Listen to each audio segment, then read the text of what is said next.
Hey everybody, welcome back. And so I was thinking the other day because we are pretty much midway into October and we're starting to get into the colder months, and usually around the time of the colder months we start getting a little heavier in life. We start delving into heavier foods, heavier issues. And so one of the things I thought I would talk about, especially when it comes to our life practices, is shadow work. And I know there are a lot of people, especially within my generation, who have decided to take a shadow work path. I have also tried to start a shadow work path, but there are many people who do not know or understand what shadow work is. So I thought we'd take some time to talk about it today and how astrology and or tarot can help you in your shadow work journey. So, what is shadow work? And shadow work is a Jungian term, so it was brought to us by Jung, who was a famous, I believe it was he was a psychiatrist, psychologist, I can't remember which, but either way, he was the one who pretty much coined the term shadow work.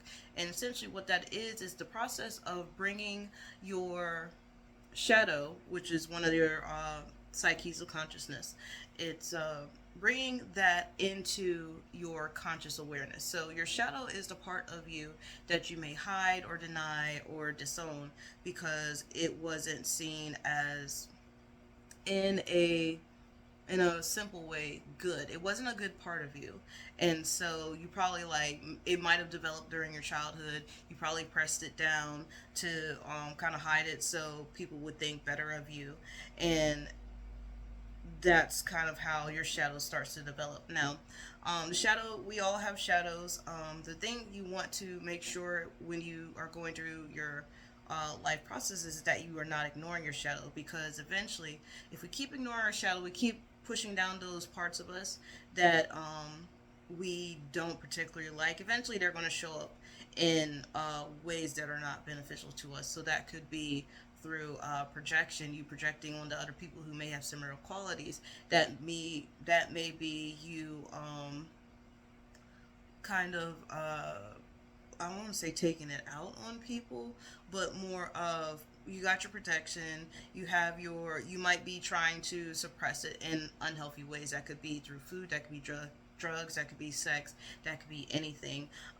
It can affect your relationships with yourself, with others, with your job, with your neighbors. It can also affect how you move about in your daily life.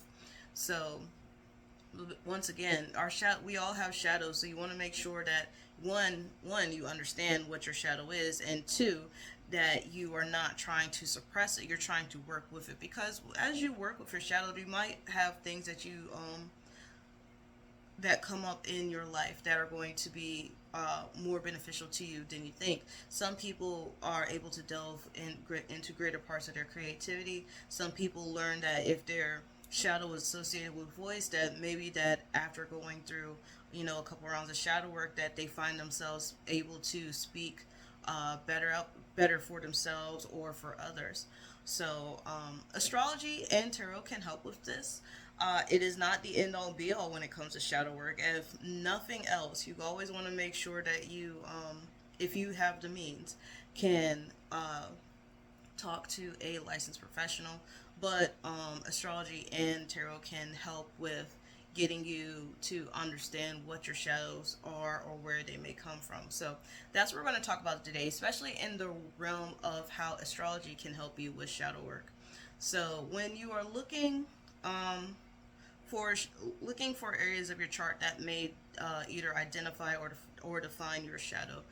You want to look at certain houses. You want to look at certain planets and or asteroids or fixed points or calculated points. So some of the houses that you can look for to kind of help you understand or define your shadow is your fourth house, your eighth house, and your 12th house.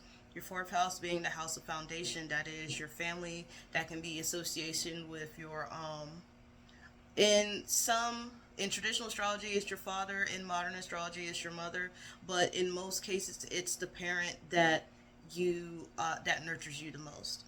So that could be your father or your mother.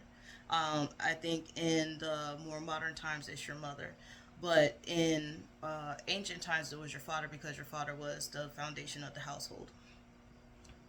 So You would look to your fourth house.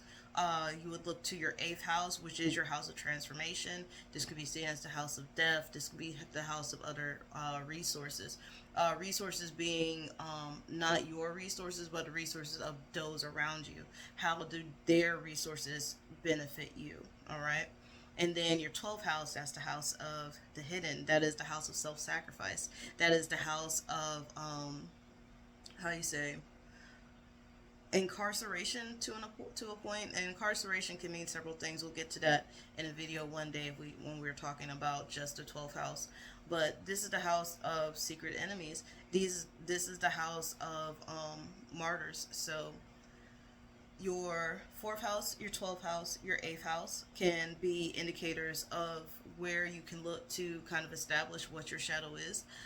You want to pay attention to any hard aspects between planets in these houses. By hard aspects, I mean oppositions, squares. If you want to get more into the modern aspects, that could be in conjuncts. That can be, is it quintiles or septiles? I can't remember. I'll have to go back and look on that one. But you want to look at those aspects that are showing challenges, that are showing crisis, that are showing uncomfortability there. Planets that you may want to look at that can help define your shadow. You want to look at the moon. You want to look at Saturn, Neptune, Pluto. Okay, so let's get a little more into those.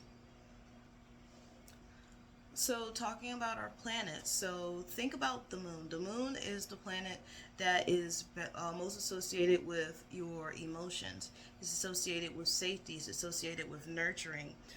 If the moon is afflicted, meaning that it's connected by squares, oppositions, and even conjunctions to heavy planets, that can show that your emotional power, your not powers, but your emotional patterns in your childhood can be having an effect.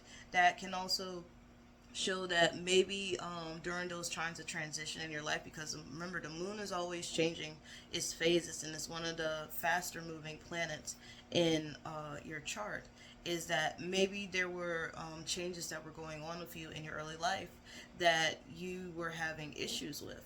Okay, so another planet to look at would be Saturn. Saturn is the planet of limitation, restrictions, conditioning, authority, and discipline. Hard Saturn aspects can show internalized shame or fear. It can also be where you are either lacking or where you had lack. So shadow work, especially when it comes to looking at your Saturn, can show how you build discipline, how authority has affected you, but it's not really about punishment. A lot of people, when we see Saturn, we're thinking, oh, Saturn is punishing us for something. No, Saturn is showing you where your limits are so you can learn to work with them and then transpire or transgress through them. Planet Neptune is the representative of your dreams, your spiritual self, your illusions, your delusions, and your boundaries or lack of boundaries. So, Neptune can show where you deny things. Neptune can also show your escaping, your escapism. So, a lot of times, Neptune is associated along with the moon with alcohol, which, for many of us, can be one of our escape mechanisms for things that are hard for us. So, where Neptune falls in your chart can also show where you are blurring boundaries. Maybe you lack boundaries and you have to build them, especially if they're in the 4th, 8th, or the 12th house. Pluto is a very big planet when it comes to looking at shadow work because Pluto represents power, control, and transformation. Pluto can also represent sex if you are looking at the its modern standpoint for planets. But Pluto, in its grand sense, is showing your power struggles and depth of your power. A hard aspect Pluto or an unintegrated Pluto can show indications of deception, manipulation, fear, and losing control.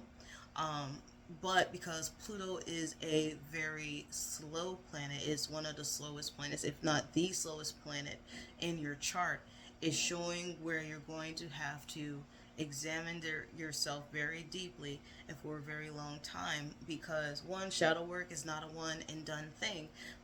Sometimes when people think the shadow work, oh, I identified it, I figured out what it is, I can move on now. Sometimes once you identified one shadow, a new shadow develops. So in terms of Pluto, it's asking you to look and investigate. So then that way, when if one if you are able to make it through this one shadow and another one develops, you understand where it came from and what you need to do in order to move past it and to transform.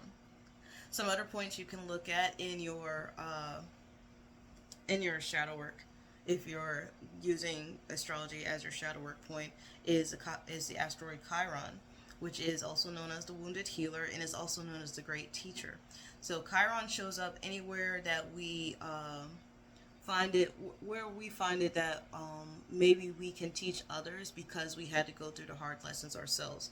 A lot of times people think that when we are looking at Chiron, this is the wound that we cannot heal, but we can heal it in others. But the biggest thing to remember is that that wound, has a lesson for you. So depending on where your Chiron lays and what house it's in, can show what the what the face of your wound is, and also how deeply that wound is connected to other planets, especially if it's your fourth, eighth, and 12th house, can show, can show how you're able to delineate the lessons of that Chiron to your other planets, or how those planets affect your Chiron. Black Moon Lilith and Asteroid Lilith, those are two separate points known as Lilith, can give you themes of emotional suppression, sovereignty, independence, or not even ancestral, but sacred rage. So Lilith contacts expose where you are forced to be small and where you retaliate from your pain. So they're big catalysts that can also be analyzed, and more than likely, if they are affect or if they're in aspect or conjunction to any of the planets that I talked about before, in any of those houses that I talked about before, you definitely want to take a look and see where those are. So we're going to talk about aspects real quick again. So remember your squares, remember your oppositions, and also remember your conjunctions. Conjunctions aren't really they are not really negative aspects, but they can be aspects of great importance, especially depending on what house they sit in.